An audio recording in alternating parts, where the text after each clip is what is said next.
LibreOffice Writer-ত ছবি যোগ কৰাৰ কথন প্ৰশিক্ষণলৈ স্বাগতম।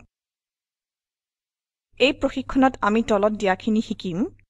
এখন ইমেজ ফাইল এটা ডকুমেন্ট কেনেকৈ সুমুৱাই, ৰাইটাৰলৈ টেবুল কেনেকৈ অনা হয়, ৰাইটাৰলৈ হাইপাৰলিংকছ কেনেকৈ অনা হয়।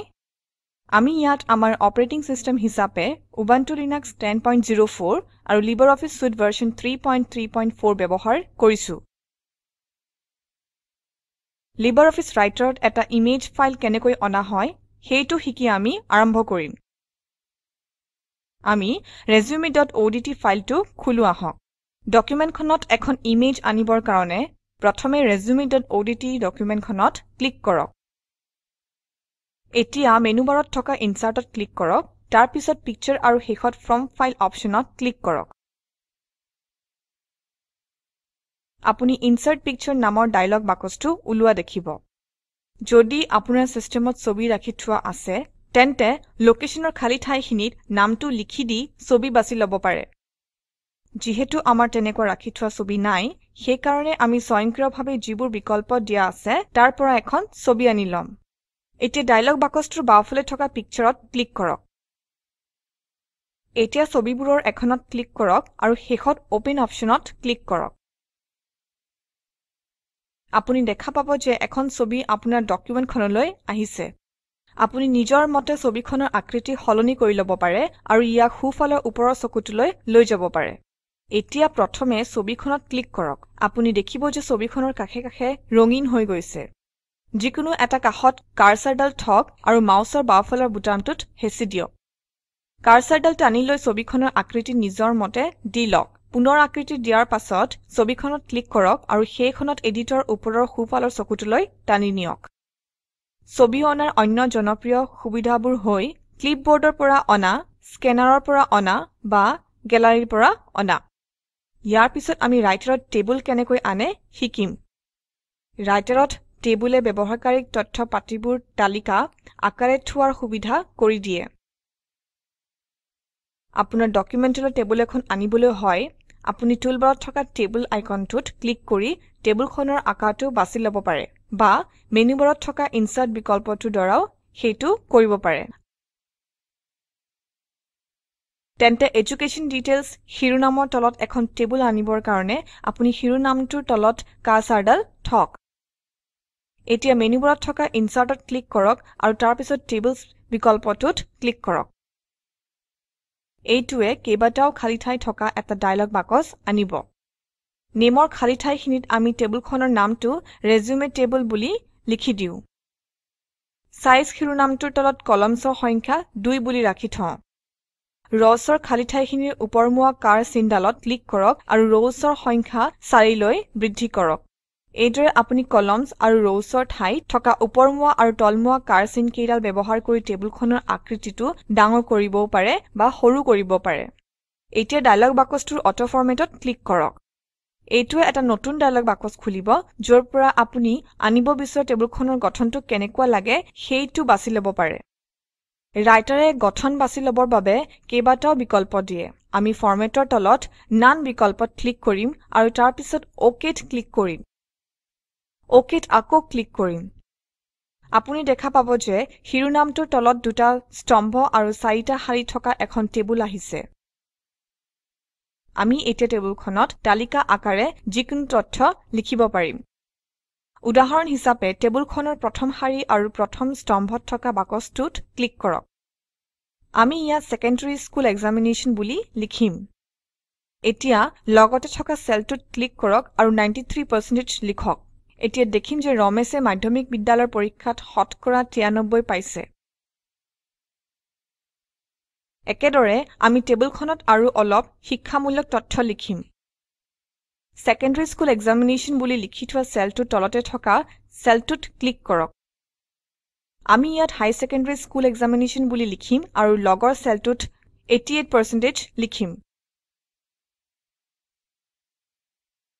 পাছৰ চেলটোলৈ যাবৰ কাৰণে তৃতীয় শাৰীৰ প্ৰথম চেলটোত ক্লিক কৰক। চেলৰ পৰা চেললৈ যাবলৈ টেব কীটো টিপিব পাৰে।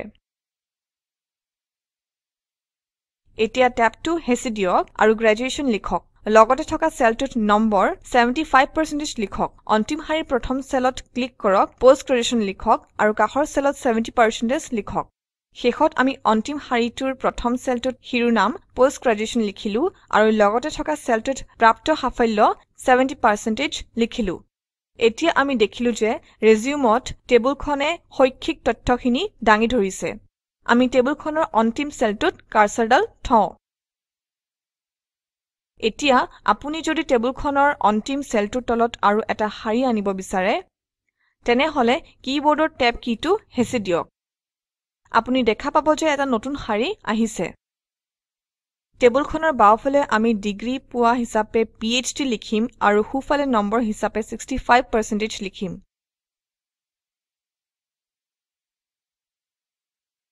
তেনেহলে আমি দেখিলো যে যেতিয়া কাৰ্চৰডাল অন্তিমটো চেলত থোৱা হয় তেতিয়া এটা শাৰীৰ তলত অন্য এটা নতুন শাৰী আনিবলৈ টেব কীটোৰ দৰকাৰ হয় টেব আৰু Shift+টেব ব্যৱহাৰ কৰি আমি টেবুলখনৰ ভিতৰত দিশ সালসলনি কৰিব পাৰো টেবুলৰ অন্য এটা গুৰুত্বপূৰ্ণ বৈশিষ্ট্য হৈছে অপ্টিমেল কলাম উইডথ বিকল্পটো যিয়ে চেলত থকা তথ্যৰ আকাৰ অনুযায়ী স্তম্ভৰ প্ৰস্থ আপুনি নিৰূপণ কৰে টেবুলখনৰ দ্বিতীয় স্তম্ভত এটা বৈশিষ্ট্য প্ৰয়োগ কৰিবৰ কাৰণে প্ৰথমে দ্বিতীয় স্তম্ভটোৰ যিকোনো এঠাইত কাৰ্চৰডাল থওক আৰু ক্লিক কৰক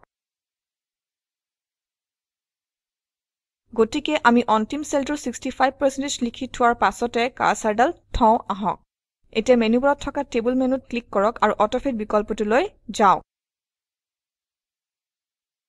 পৰ্দাত যিখন মেনু ওলাইছে সেইখনৰ অপ্টিমেল কলাম উইডথ বিকল্পটোত ক্লিক কৰক আপুনি দেখা পাব স্তম্ভটোৰ চেলবোৰত থকা তথ্য অনুযায়ী স্তম্ভটোৰ প্ৰস্থ আপুনি নিৰূপিত হৈছে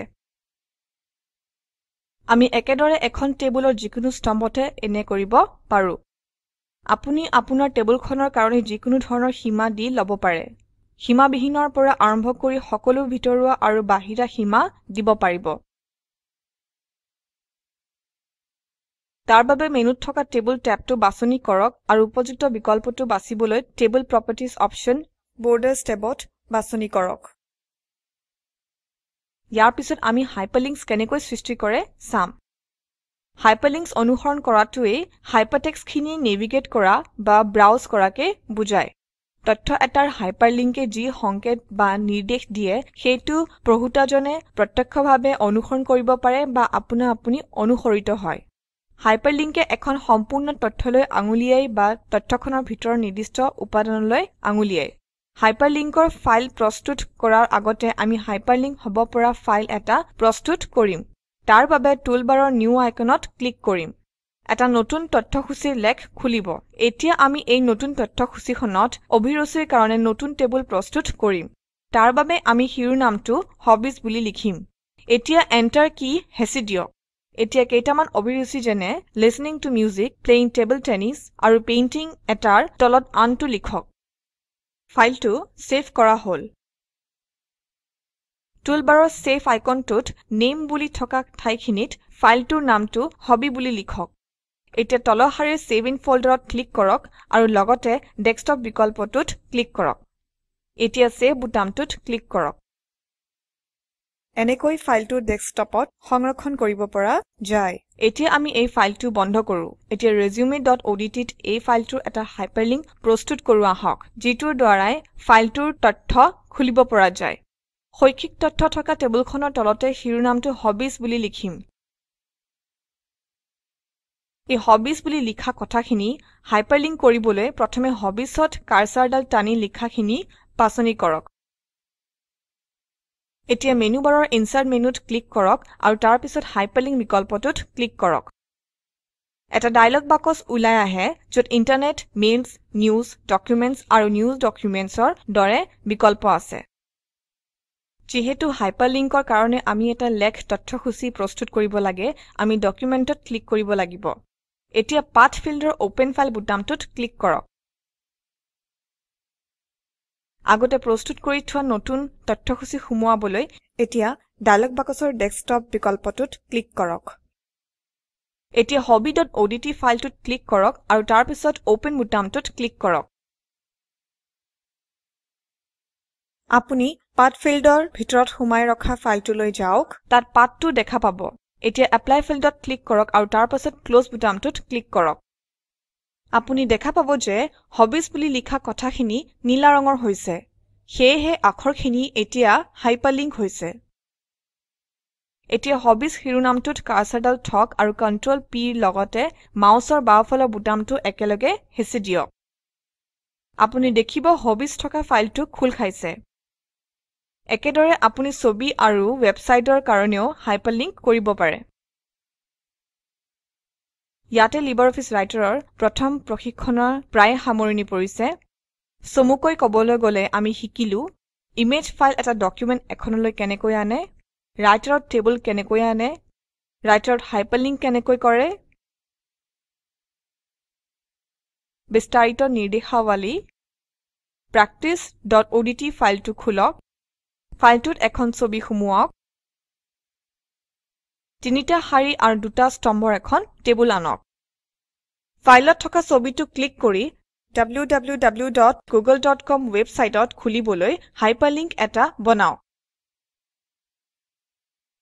তলৰ সংযোগত থকা ভিডিঅ চাওক কথন শিক্ষণ প্ৰকল্পৰ সাৰাংশ ইয়াতে আছে যদি আপোনাৰ বেণ্ডৱিডথ ভাল নহয় তেনেহলে ইয়াক ডাউনলোড কৰি চাব পাৰে স্পোকেন টিউটৰিয়েল প্ৰজেক্টৰ দলটিয়ে স্পোকেন টিউটৰিয়েলৰ সহায়েৰে কৰ্মশালা আদি অনুষ্ঠিত কৰে এটা অনলাইন পৰীক্ষাত উত্তীৰ্ণ হোৱা সকলক প্ৰমাণপত্ৰ প্ৰদান কৰে অধিক জানিবৰ বাবে অনুগ্ৰহ কৰি contact@spoken-tutorial.org এই ঠিকনাত লিখক spoken tutorial project talk to a teacher প্ৰজেক্টৰ এটা অংগ ইয়াক national mission on education through ICT MHRD government of ইণ্ডিয়াই পৃষ্ঠপোষকতা আগবঢ়াইছে এই মিছন সম্পৰ্কত অধিক তথ্য spoken-tutorial.org/nmeict-intro ৱেবছাইটত পোৱা যাব